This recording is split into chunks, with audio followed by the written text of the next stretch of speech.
Welcome to the All Out Leadership Podcast, hosted by Pastor Eric Lawson, where each episode is uniquely designed to help you live all out by bringing you practical leadership from a biblical perspective delivered in 10 minutes or less. So whether you're a business leader, serving in ministry, or simply looking to grow in your leadership, this podcast is for you.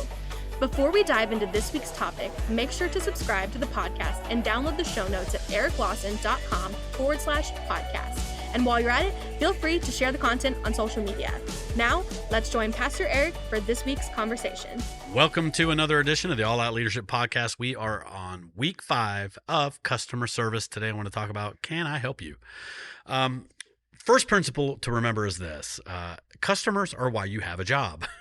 And so in the process of hello, welcome, and getting to know customers, asking your customers questions, it's just keeping in mind that they are the very reason you have a job. And there are 2 Subways near my house, and I get real picky on my sub sandwiches. And my pet peeve at the same, I don't do ketchup, mustard, or mayonnaise, just FYI, okay? Just because Satan invented those. I don't do ketchup, mustard, or mayonnaise.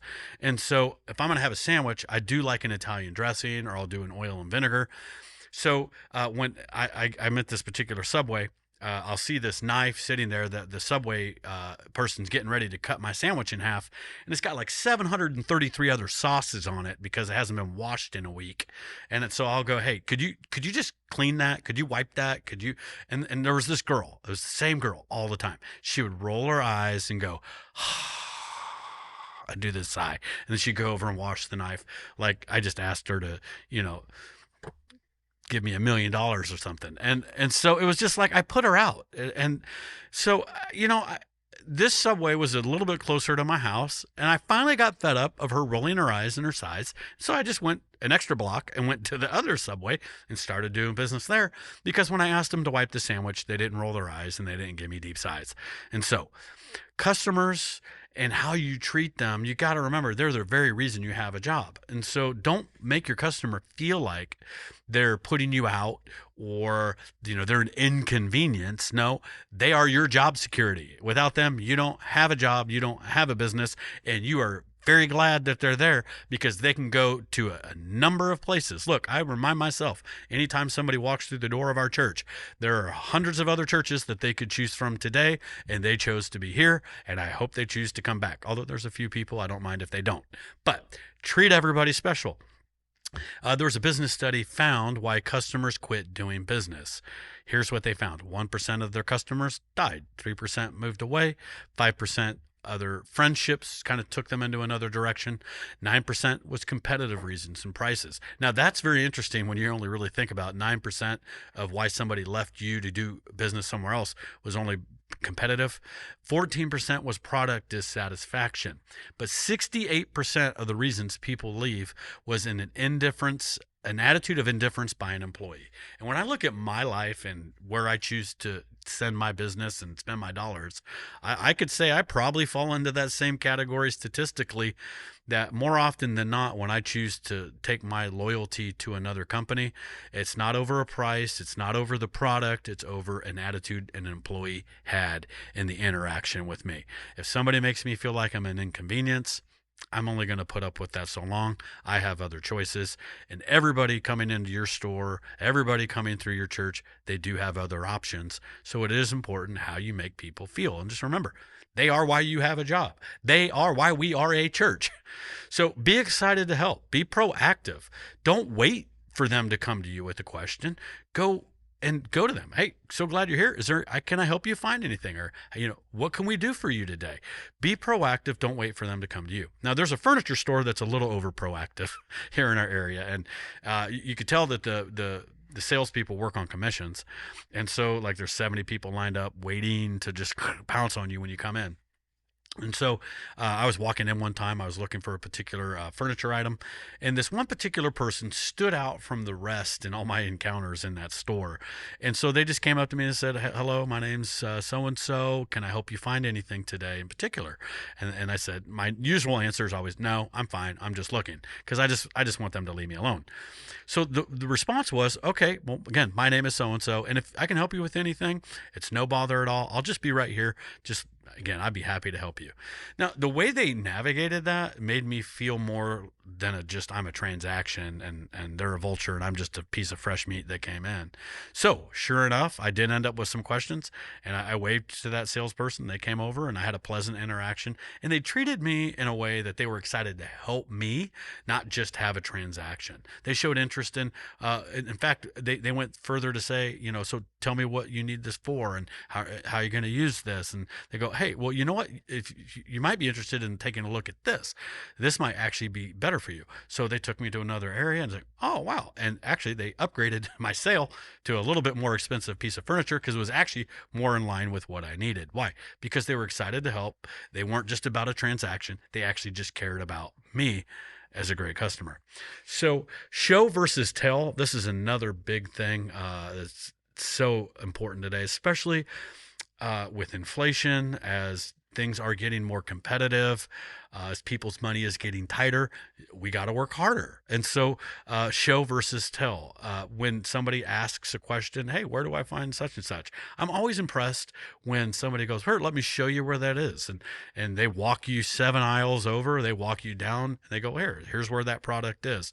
They don't just point, it's on aisle 7. Well, that's great. Aisle 7 is a pretty big aisle. Where on aisle 7 is it? I always have a great respect for that employee and that company when their employees are trained to walk you specifically to that area.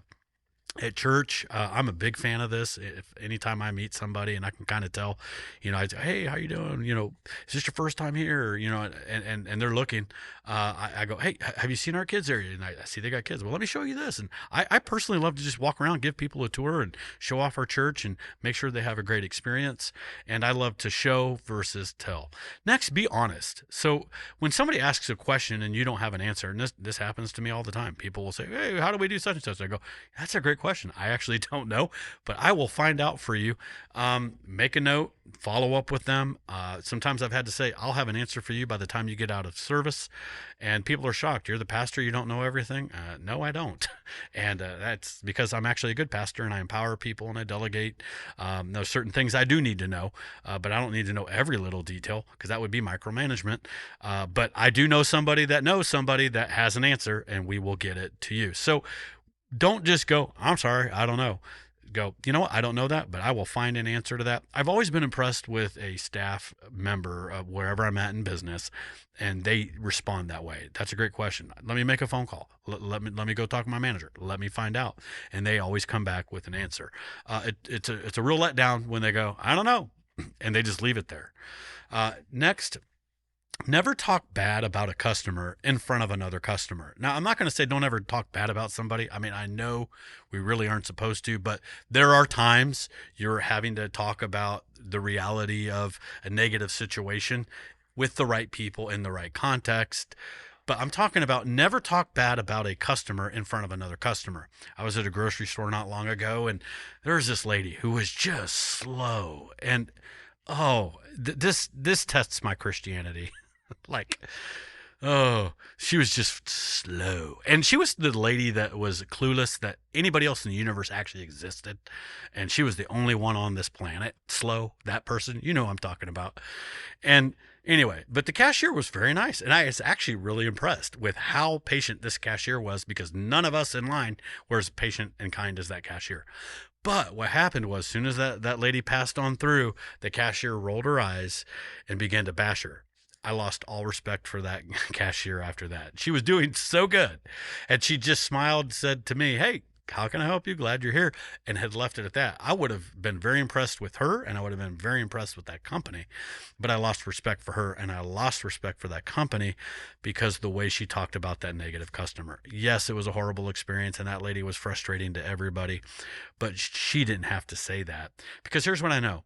If she's willing to bash another customer in front of me, who's to say she isn't bashing me to the customer behind me when I walk away?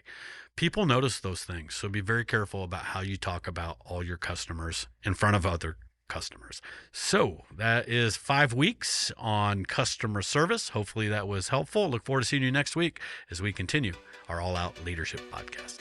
Thank you for joining us on the All Out Leadership Podcast. We hope you gained new biblical insight that challenged you to grow in your leadership.